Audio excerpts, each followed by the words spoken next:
Şurada, buna biz de hazır Zakçarat fabrika kurgan edir. Buna sizler gözünüzden benim görüp geldiğinizde Zakçarat fabrika kurdu. Gerçek fabrika kurmadı. Güç suyun üstünde kurmadı. Bularının kuvvetli kıran hisseleri mizanға yol vermez. Biz bunu kakşanı aytıp gelip yazap akır joğurt yemekte daha kaynatağız biz. 3-4 gün bunun bizim sözümüz uğulgan demez, eşlerge jetken demez. Buna canımı değil aytsın.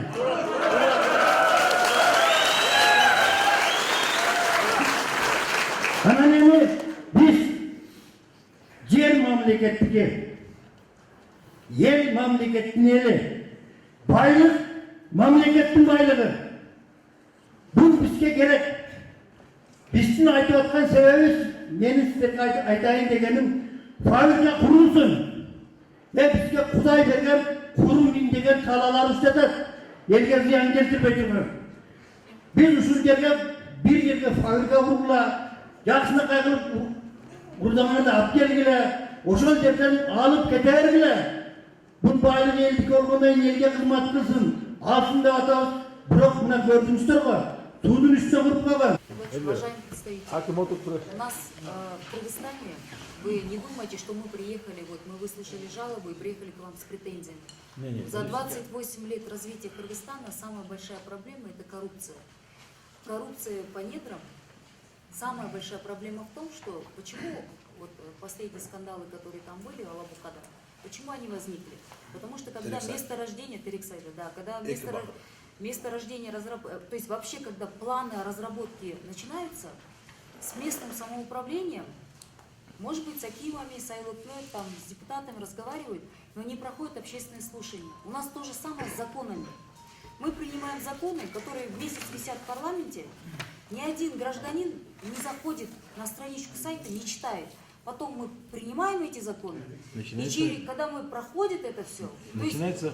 Bir ay kolunu kolu deyip bir ay saytta elinende bir de jaran okuyaydı da Sonuç düşmeydi. Bir de sonuç düşmeydi.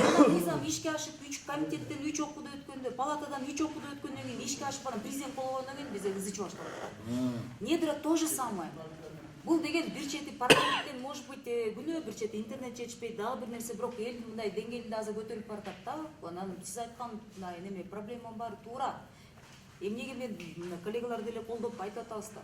Обязательно должно быть согласование с местным населением, потому что вам здесь жить в любом случае. И их тоже, тем более, если вы местные. Потому что хвостохранилище, вы фильм сейчас у нас самый популярный, Чернобыль смотрели, сейчас сериал новый вышел? Да, сейчас новый сняли. Видели, да? Я вот на историю СССР вот оглядываюсь, настолько мы все СССР восхищались, Чернобыльный сериал другой Равлачи. Мне очень жаль, что система забила на людей. С недрами мы то же самое делаем. И если потом будет последствия, вы, ребята, заработаете, вряд ли вы здесь останетесь жить, они правильно говорят? Да. Мы здесь не живем, мы приехали, уехали. А их дети потом под этой, я не знаю, радиацией или еще чем-то, они будут в полной заднице, извиняюсь, конечно, да? Но это будет очень большая проблема. И я считаю, что вот в таких случаях вся коррупция в том, что мы продавались, наша система очень коррумпирована, и мы настолько к этому привыкли, и настолько разработчики золота все привыкли, что можно разрулить с депутатами, можно разрулить с исполнительной властью и с разрешениями, а потом, когда елге төрүлгөндө, как пожарник, өкмөт бежит буларды следующего, как пожарники, кто с этого района депутаттар бакыш көтөрүп калат, она без, как пожарники, она президентти желкесинен алып туруп, она начинаем жесткие методы принимать. Вот это, мне кажется, неправильно. Поэтому вы друг друга здесь должны понять. И нас тоже поймите правильно. Потому что в любом случае, это мы не с этого района, мы не баллотируемся с этого района, мы не приехали ради популизма, вы тоже поймите. Он вообще с Таласа, я вообще с Соколука. Здесь тоже Байкишка с другого района. Но вот эта проблема, если она будет накаляться и потом возникнет ЧП, на вас забудут, что вы инвесторы, забудут, что вы предприниматели. Потому что любая власть, она при конфликте будет стоять, она будет вынуждена стоять за спиной этих людей. Может быть, поэтому иногда дешевле и легче, так говорится, на пути. Просто об этом подумайте. Она сіздер дала. Ну вот я хотел бы... Бұл текстке бір сұрауда мына азыр местный жердегі жашоочулар көрсеткен жерге хвостохранилище курсаңар болбойбу. Вот это место тоже надо.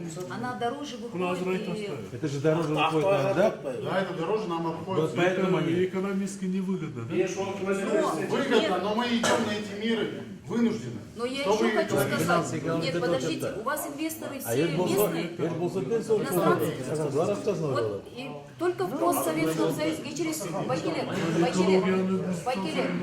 Байкелер, дагы бир практикада только в странах постсоветского союза нас ставят сначала выгоду, потом экологию. Ни в одной цивилизованной стране Канада барып келгиле, мына биз канча жерди кыдырып атабыз. Вы, ребята, это прекрасно знаете. Ни в одной цивилизованной стране экономику превыше экологии не ставят. Сперва Надо экологию будет, ставят. да, надо будет, они закрывают, потому что выше экологии экономика не стоит. А мы, к сожалению, Советский Союз, все постсоветские страны, это чисто как показатель коррупции, да? Это не потому, что вы плохие предприниматели, это потому, что мы плохие. Мы плохие правители. Это правда, потому что мы не думаем о будущем их детей. Өкмөт өзүнүн эртекисин ойлогон жок. Ана бүгүнкү кызыкчылык, бүгүнкү булардын салыгын алгысы келип конечно, за атат. 30 лет- Бетеге кетет, бери карап, эртекис кетет, эл карап. 30-е правительство меняется, преемственности нет. А потом вот эти все последствия. Европейцы вы лучше меня знаете. В Европе один гражданин петицию напишет онлайн, 3000 подпишет, никого не допустят на разработку. А здесь у нас пока пожар не будет, пока они здесь все там самосожжением не займут, мы не реагируем. Это тоже неправильно.